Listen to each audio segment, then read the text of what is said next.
Après l'examen de la personnalité de l'accusé, nous pouvons dorénavant entamer l'examen des faits qui lui sont reprochés. Le 26 janvier 2021 à 18h52, les gendarmes sont appelés pour se rendre sur le parking de la société Knauf. Il fait nuit, il fait froid, c'est l'hiver. Sur ce parking, Estelle Luce est au volant de son véhicule. Les feux sont encore allumés, la marche arrière enclenchée. Elle est abattue. Elle a été tuée par plusieurs balles portées en pleine tête. L'affaire Fortin commence. À 42 km plus loin, quelques minutes plus tard, un autre DRH, comme Estelle Luce, est lui-même victime d'une tentative d'assassinat à son propre domicile.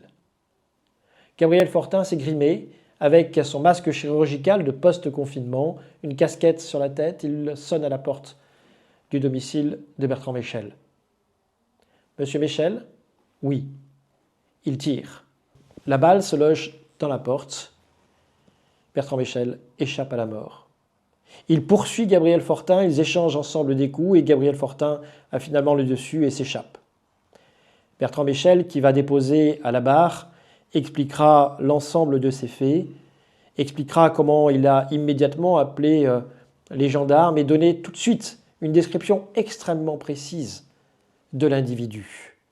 Nous découvrirons plus tard que le portrait robot qu'il a permis de dresser correspond point par point au visage de Gabriel Fortin.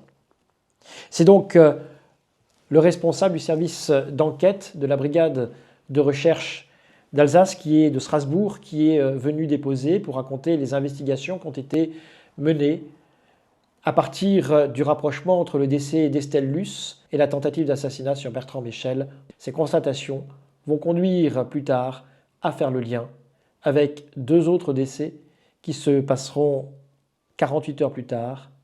Celui d'abord de Patricia Pasquion, conseillère Pôle emploi, dont je représente les intérêts de la famille, puis celui de Géraldine Caclin, DRH de la société Faune Environnement.